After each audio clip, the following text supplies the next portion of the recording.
Assalamualaikum warahmatullahi wabarakatuh. Nama saya Muhammad Argo Wiryantama. Saya peserta Latsar CPNS BDK Makassar. Dan Saya Fitria Salsabila, peserta Latsar CPNS BDK Makassar. Indonesia saat ini menghadapi beberapa tantangan ketika ingin menjadi negara yang maju dan berkembang. Selain soal pemerataan pembangunan, ketahanan pangan dan energi, akses layanan keuangan dan sumber daya manusia, Indonesia menghadapi tantangan terkait infrastruktur dan industri dasar. Hal ini ditandai dengan kurangnya kualitas dan kuantitas infrastruktur atau prasarana, baik infrastruktur keras seperti jalan dan bandara maupun infrastruktur non-fisik atau lunak seperti pasokan listrik, kesejahteraan sosial, dan kesehatan. Indonesia tampaknya memiliki kesulitan untuk mendorong pengembangan struktural secara cepat. Peringkat daya saing infrastruktur Indonesia pada tahun 2014 ada di posisi 72. Pada tahun 2019 naik di posisi 53.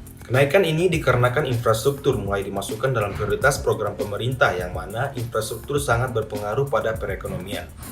Pembangunan infrastruktur masuk dalam program dan kegiatan prioritas pembangunan berkewilayahan periode 2020-2024. Program ini membutuhkan dana sebesar 6.445 triliun dan mengharapkan peran swasta sebesar 42%, pemerintah 37%, dan BUMN 21%. Dengan adanya urgensi itulah yang menjadikan pembangunan infrastruktur sebagai elemen yang esensial dalam program kerja pemerintah saat ini.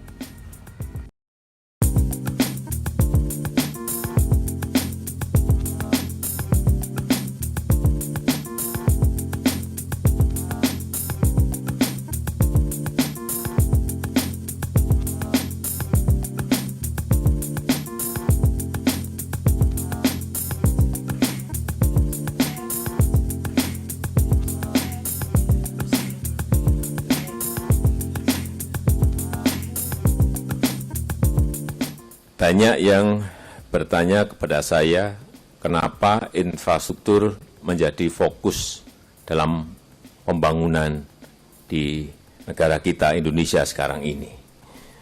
Pembangunan infrastruktur menjadi salah satu dari 9 elemen penting yang akan mendukung Indonesia menjadi negara dengan perekonomian kuat pada tahun 2045. Menurut pernyataan Bapak Joko Widodo, pembangunan infrastruktur dan sumber daya manusia menjadi kombinasi yang baik untuk negara kuat secara ekonomi.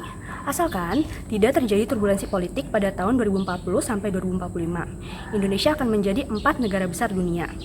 Berdasarkan pemaparan Bapak Jokowi di video tersebut, dapat kita simpulkan cita-cita atau kondisi ideal negara Indonesia ke depannya terkait dengan adanya fokus pembangunan infrastruktur. Antara lain, 1. Membangun peradaban, 2. Membangun daya saing, yang ketiga keadilan sosial bagi seluruh rakyat Indonesia, yaitu dengan adanya pemerataan pembangunan di daerah timur dan tidak hanya di daerah Jawa atau Sumatera. Lalu yang keempat, membangun persatuan dan kesatuan Indonesia dengan salah satu manifestasinya adalah menyatukan antar daerah, antar kabupaten atau kota, antar provinsi, antar pulau atau antar wilayah. Demikian pelajaran yang dapat kita ambil dari video yang bertajuk 4 alasan Jokowi kejar pembangunan infrastruktur, singgung jalan jangan di Jawa dan Sumatera saja. Terima kasih.